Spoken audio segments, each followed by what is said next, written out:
Right. மூன்றாவது முதல் கேள்வி. இந்த கேள்வி வந்துக்கிட்டு ஒரு கொஞ்சம் சிக்கலான கேள்வி, செய்யக்கூடிய கேள்வி. C mole decimetre -3 செறிவுடைய V centimetre கனம் H2SO4 கரைசலினை முற்றாக நடுநிலையாக்குவதற்கு திணிவு ரீதியில் 30% NOH கொண்ட 1.3 கிராம் சென்டிமீட்டர் -3 அடர்த்தியுடைய NOH கரைசலின் கனவளவுக்கான ஒரு கோவை. இப்போ நான் ஒவ்வொரு தரவையும் அணுவணுவாக எழுதுகிறேன். அவே ஃபர்ஸ்ட்டுக்கு சொல்கிறார் H2SO4 கரைசல் ஒன்று இருக்குன்னு சொல்லி. ஆகவே ஒரு கரைசல், இதில் H2SO4 கரைசல் வேற செறிவை சொல்கிறார் C மோல் டெசிமீட்டர் -3, கனவளவு V சென்டிமீட்டர் கனம். இவர் ஒரு அமிலம். இப்போ H2SO4 வந்துக்கிட்டு ஒரு அமிலம். அவரை நடுநிலையாக்கணும் என்று சொன்னால் ஒரு காரம் தேவை, NaOH தேவை. ஆகவே H2SO4 NaOH இது ஒரு அமிலம், இது ஒரு காரம். ஸோ அமிலகார தாக்கம் விளைவிலங்களுக்கு நீரும் உப்பும் வரும். Na2SO4 உப்பும் நீரும் வரும். சோடியம் 2, ஹைட்ரஜன் வந்துக்கிட்டு 4, இங்கே அப்போ 2 போட்டால் 4 ஹைட்ரஜன். ஆக்சிஜன் 4 2 6, 4 2 6. சரியோ? அவே ரசாயன தாக்கம், சமப்படுத்திய தாக்கம் அடித்தேன். அவர் சொல்கிறார் திணிவு ரீதியில் 30% NOH கொண்ட ஒரு கரைசல். அவை எதிர்க்கக்கூடிய NOH இருக்கக்கூடிய கரைசல் வந்துக்கிட்டு திணிவு ரீதியில் 30%. 30% என்று சொன்னால் அந்த கரைசல், இப்போ கரைசலில் நான் சொல்கிறேன் 100 கிராம் இருந்துச்சுன்னு சொன்னால், கரைசலில் 100 கிராம் இருந்துச்சுன்னு சொன்னால் NaOH திணிவு, அதில் NaOH எவ்வளோ இருக்கும் என்றால் 30 கிராம் இருக்கும். அதை ஒத்துக்கலாம் தானே? 100 கிராம் இருக்கும்னு சொன்னால் NaOH திணிவு 30 கிராம் இருக்கும். அவர் சொல்கிறார், அவர் அடர்த்தியையும் சொல்கிறார். அடர்த்தி வந்துக்கிட்டு 1.3 கிராம் சென்டிமீட்டர் -3. இந்த 30% NaOH இருக்கு, அதில் 1.3 கிராம் சென்டிமீட்டர் -3 அடர்த்தியுடையதாக இருக்கு. ஆகவே நான் ஒரு முடிவுக்கு வரலாம். இந்த 1.3 கிராம் சென்டிமீட்டர் -3 இருந்து தரவிலிருந்து ஒரு முடிவுக்கு வரலாம். ஒரு சென்டிமீட்டர் கனம் கரைசல் என்று சொன்னால் அவர் 1.3 கிராம் திணிவுடையவராக காணப்படுவார். சரியோ? ஆகவே பதிலளிக்கக்கூடிய NaOH மூளை என்னால் கண்டுகொள்ள முடியும். எப்படி? இப்போ இந்த H2SO4 செறிவும் தந்திருக்கி, கனவளவும் தந்திருக்கி. NaOH கனவளவு தான் கேட்டிருக்கேன். அதை V1 எடுக்கேன், கனவளவு தான் கேட்டிருக்கி. அவர மூளை நான் கண்டு இதை செய்து கொள்ள முடியும்.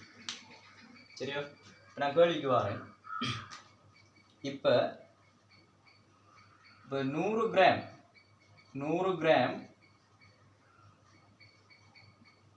வந்துக்கிட்டு 30 கிராம் இருக்க போகிறேன். ஆகவே 1.3 கிராமில் எவ்வளவு இருக்க போகுதுன்னு பார்த்தால் NaOH திணிவு எவ்வளவு இருக்க போகுதுன்னு பார்த்தா அந்த 1 சென்டிமீட்டர் கனத்தில் இருக்கக்கூடிய NaOH திணிவு என்னால் கண்டுகொள்ள முடியும். சரியா? ஆகவே 1 சென்டிமீட்டர் கனத்தில் உள்ள NaOH திணிவு, அதுக்குரிய கோவை தான் இது. 100 கிராமில் 30 சொன்னால் 1.3 கிராமில் எவ்வளோ NaOH வரப்போகுது. அவரை திணிவை கண்டால் திணிவிலிருந்து சார்மூலக்கூற்று திணிவு ஊடாக மூல கண்டுபிடிக்கலாம்.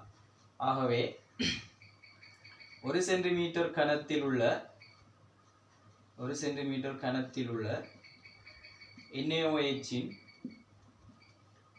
மூல் என் துணிவிரிக்கார் 30 1/3 100 இது அவர திணிவு சரியோ. அப்போ திணிவை வந்துக்கிட்டு நான் 1/40 அவரை சார்மூல கூற்று திணிவார போட்டு பிரிஞ்சு சொன்னால் அவரை மூல் வரப்போகிறார். இது 1 சென்டிமீட்டர் கனம். என்னை கேட்டது NaOH கனவளவு கேட்டேன். நான் ஒரு கனவளவை நான் V1 சென்டிமீட்டர் கனம் எடுக்கேன். முற்றாக நடுநிலையாக்க தேவையான இந்த சமன்பாட்டின்படி முற்றாக நடுநிலையாக்க தேவையான அவருடைய கனவளவை நாம் V1 சென்டிமீட்டர் கனம் என்று எடுத்தால் இவர் நாம் V1 பெருக்கணும். ஏனென்றால் இவர் 1 சென்டிமீட்டர் கனத்தில் உள்ள NaOH மூல். ஆகவே நான் வேற பெருமானத்தை 30/1/3 கீழே 100 தர 40 இதை நாம் V1 பெருக்கணும். சரியோ, V1 பெருக்கணும். ஆகவே இனி தேவையான V1 சென்டிமீட்டர் கணத்தில் எவ்வளோ மூல் இருக்குன்னு நான் பார்த்துட்டேன். இது பிறகு மூல் ரேஷியோ படி நான் போடலாம். இப்போ H2SO4 மூலை விட 2 மடங்கு மூல் NaOH. ஆகவே நான் மூல் ரேஷியோ H2SO4 கீழே NaOH என்படி H2SO4 NaOH வந்துக்கிட்டு அரை. அப்போ H2SO4 மூல் வந்துக்கிட்டு CV. ஏன் அவரை கனவளவு அவரை இது CV. இவரை வந்துக்கிட்டு செறிவு வந்துக்கிட்டு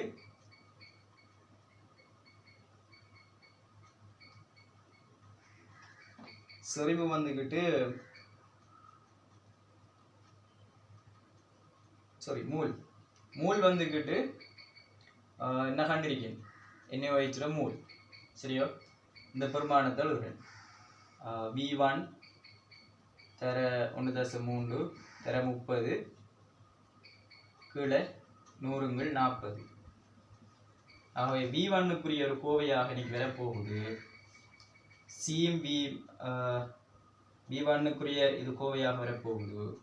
CV இந்த 2 இன்ச்சில் போகும் தர 2